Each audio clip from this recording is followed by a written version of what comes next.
Hello students, आज हम शुरू करने जा रहे हैं second chapter according to NCERT, the electric potential and the flux, the electric potential and the capacitance.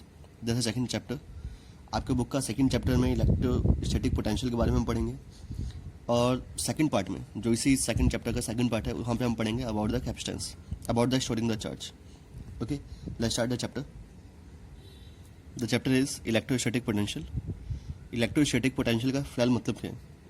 जैसा कि आपने क्लास 11th में देखा था, अगर आपको हल्का से याद है, या फिर क्लास 10th में भी देखा था अबाउट द इलेक्ट्रिक पोटेंशियल और इलेक्ट्रोस्टैटिक पोटेंशियल।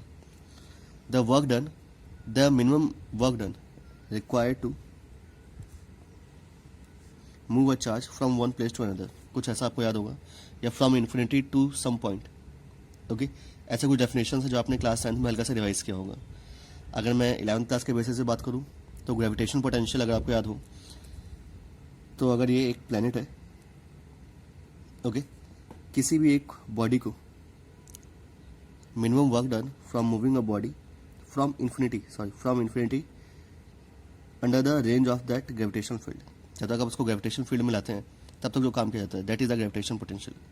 फिलहाल अगर मैं इस इलेक्ट्रोस्टैटिक पोटेंशियल की बात करूँ, सो अगर आप किसी एक टेस्ट चार्ज को पॉइंट बी से ए तक लाते हैं या ए से बी तक ले जाते हैं, that's a electrostatic potential difference. Okay, तो हम आज इसी बारे में बात करने जा रहे हैं about the electrostatic potential energy and the potential difference. Potential और पोटेंशियल डिफरेंस लगभग सेम है, इसलिए हम ज़्यादा उसमें डिफरेंस में नहीं जा रहे हैं, जस्ट ऊपर से छू के जा रहे हैं ताकि आपको खाली हल्का सा कॉन्सेप्ट क्लियर हो। ओके, जो कि आपकी खाली एग्जाम पॉइंट ऑफ व्यू से काफ़ी हो, साथ में आपके नॉलेज को हल्का सा बढ़ाएं। अगर आपको उसको और डिटेल में जानना है तो अपने डाउट्स कलेक्ट कीजिए, जब हम क्लास स्टार्ट करेंगे तब से हम उसको सॉल्व करना स्टार्ट करते हैं। फिलहाल द इलेक्ट्रोस्टैटिक पोटेंशियल हमें शो करता है the electrification of a body. आखिर कौन सी बॉडी ज़्यादा इलेक्ट्रीफाइड है, यानी कि ज़्यादा चार्जेस किस पे है, इसका सीधा साधा मतलब है। इलेक्ट्रोस्टैटिक पोटेंशियल की डेफिनेशन के बारे में तो अभी हम बात करेंगे, बट जो उसका मतलब होता है वो देखिए। Electrification of a body means मेरे पास एक बॉडी है A and that's a body B, body A and B. अगर मैं लिख देता हूँ दैट इसका पोटेंशियल ज़्यादा है और इसका कम, V A is greater than V B, it means अगर पोटेंशियल वी ए का ज़्यादा है और वी बी का कम है, तो जो इसका फ्लो होगा, फ्लो ऑफ द पोटेंशियल और flow of the electric field line किस साइड से किस साइड होगा, हमें बस ये देखना है। तो अगर आपको एक कॉमन एग्जांपल याद हो, एक टंकी जिसमें पानी ज़्यादा है और एक टंकी जिसमें पानी कम है, जो आप दोनों को कनेक्ट करेंगे तो पानी ऊपर से नीचे की ओर जाता है, इट मीन्स बड़े से छोटे की ओर जाता है, जिसमें पानी ज़्यादा है वहाँ से कम की ओर। Same thing with this potential, अगर जिसका पोटेंशियल हायर जिसका लो है, तो जो फ्लो होगा इलेक्ट्रिक फील्ड का वो होगा आपके पास higher to lower, always remember. तो जिसका पोटेंशियल ज़्यादा है, इट मीन्स वहाँ से चार्जेस आपके पास फ्लो करेंगे टू द लोअर वन। तो जो हमारे पास पोटेंशियल है वो असल में शो करता है the electrification of a body. जिसका जैसे जैसे पोटेंशियल ज़्यादा होगा वैसे वैसे, और सामने वाले का जितना कम होगा वैसे वैसे, ज़्यादा वाला बॉडी जिसके पास पोटेंशियल ज़्यादा है वो कम वाले को चार्जेस डिस्ट्रीब्यूट करेगा बेसिकली, या डोनेट करेगा। ओके, आइए इसको थोड़ा फॉर्मली स्टार्ट करते हैं। The electrostatic potential energy, electrostatic potential energy, it is defined as a minimum work done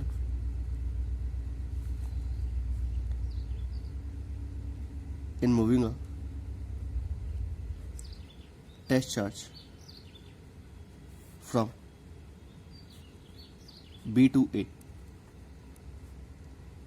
Okay, electrostatic potential energy between A and B कितना होगा, तो वो होगा हमारे पास minimum work done in moving a test charge from B to A without taking into the factors, कौन से factor से बिना उसको ध्यान दिए, एंड विदाउट एनी एक्सेलरेशन, इसको याद रखिएगा that without any acceleration. Okay, so minimum work done in moving a test charge from B to A without any acceleration. इसको हम फिलहाल लिखेंगे कैसे, द पोटेंशियल एनर्जी, जिसको हम यू से रिप्रेजेंट कर रहे हैं, अगर मैं इसको ए से work done between A and B, okay, B से ए तक लाने में कितना काम हुआ है, that's show the potential energy. W किसके इक्वल होता है, एफ डी आर के, दिस इज द डिस्टेंस, इसका इंटीग्रेशन ए से लेके बी तक। ऑल्सो रिमेंबर वन थिंग कि मेरे पास एक बॉडी है ए, जो कि है positive charge, some positive charge. मैं जो बॉडी जो कि बी पे है उसको इस साइड ला रहा हूँ, तो हमारे पास जो वर्क डन होगा इट इज़ ऑलवेज नेगेटिव। अगर आपको याद हो दैट ग्रेविटेशन फील्ड भी हमेशा नेगेटिव होता है, क्योंकि आप ग्रेविटेशन के अपोजिट काम कर रहे हो, तो against the gravitation. Same thing आप यहाँ पे इलेक्ट्रोस्टैटिक फोर्स के अगेंस्ट काम कर रहे हैं, इसलिए सामने एक नेगेटिव आएगा। This is the electrostatic potential energy, okay, that's the electrostatic potential energy. Now what is the electrostatic potential और इलेक्ट्रोस्टैटिक पोटेंशियल डिफरेंस? सो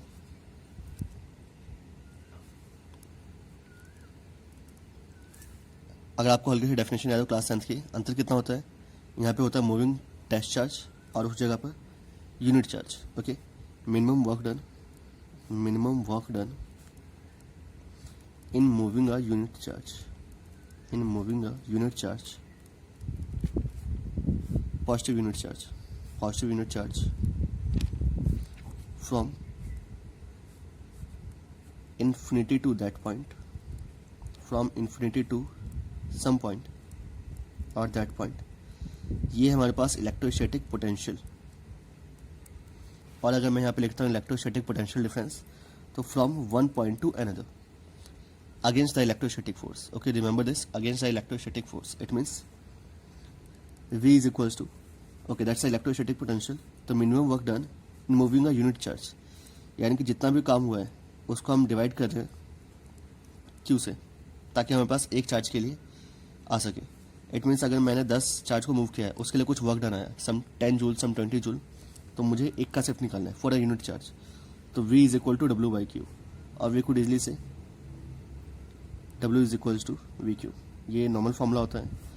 V को भी लिखने का तरीका क्या है, that V is equals to F D R और just simply d W upon d q. So W is equals to V d q का integration from place A to B, okay. अगर डिफरेंस है तो A to B, otherwise is infinity to some point R, okay, that's a electrostatic potential. Also remember that electrostatic potential is always conservative. It only depends. Conservative means electrostatic potential energy are always conservative. What is the meaning of conservative? That it only depends on, ये सिर्फ depend करता है initial और final path पे, यानी कि that's a point B and that's a A।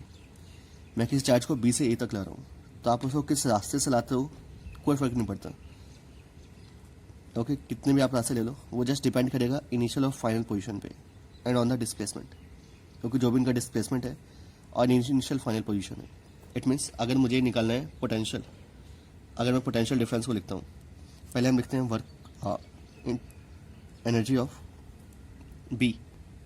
Energy of B means potential energy at the point B is U B and at A is U A. Then work done in moving B to A is, अगर ये हिस्सा मेरे पास कहीं infinity पे है तो मैं इसको लिखूंगा W U एट इन्फिनिटी, जो भी ये पॉइंट है इन्फिनिटी पे, और ये मेरे पास जैसा ए बी। सो यहाँ पे मेरे पास हिस्सा है B और ये हिस्सा है A, ओके।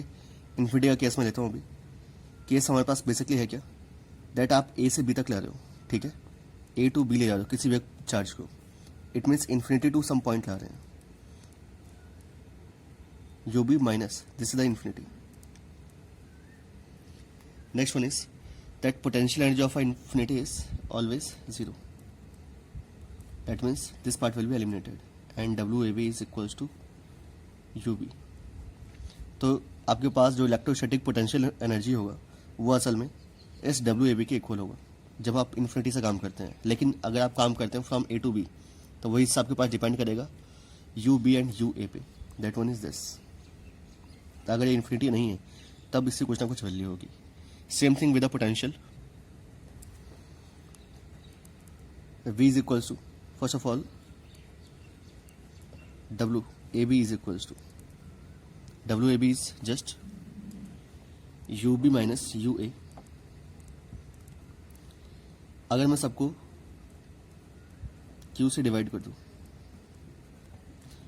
तो WAB अपॉन में Q आएगा हमारे पास VAB. That's a potential difference between A to B. हम किसी भी एक बॉडी को A टू B ले जा रहे हैं तो WAB अपॉन में Q UB that is VB minus VA. That's the VAB. तो VAB is always equal to VB minus VB. जहाँ पे बॉडी आई है और जहाँ पर पहले थी, तो जहाँ पे पहले थी वो हमेशा बाद में आएगा और जहाँ पे आई है वो पहले होगा. बेसिकली एक तरीके से वेक्टर. बट याद रखिएगा that electrostatic potential energy is a scalar. Okay, ये सिर्फ एक लिखने का तरीका है. That if VAB is equals to VB minus VA. Okay, remember this that electrostatic potential is a scalar unit. Scalar unit. Okay, मिलते हैं नेक्स्ट वीडियो में. ये कॉन्सेप्ट से आपको कुछ प्रॉपर्टीज ज़्यादा होनी चाहिए. बेसिकली फर्स्ट प्रॉपर्टी इसमें आती है हमारे पास इलेक्ट्रोस्टैटिक पोटेंशियल की, that it is always conservative. कि इलेक्ट्रोस्टैटिक पोटेंशियल एनर्जी हमेशा पाथ पे डिपेंड नहीं करते, वो सिर्फ डिपेंड करते हैं इनिशियल और फाइनल पोजीशन पे. It only depends on the initial and the final positions. Okay, that's means the electrostatic potential and potential energy are always conservative. Second one is that the potential always work against the electrostatic force. जैसा कि हमने ऊपर देखा था, जो आपके पास potential या पोटेंशियल एनर्जी है वो हमेशा अगेंस्ट द फोर्स काम करता है. And the third one is from higher to lower. हमेशा आपके पास जो फ्लो ऑफ चार्ज होगा वो होगा higher to lower potential. Okay, तो रिमेंबर दिस प्रॉपर्टीज. मिलते हैं नेक्स्ट वीडियो में. Thank you.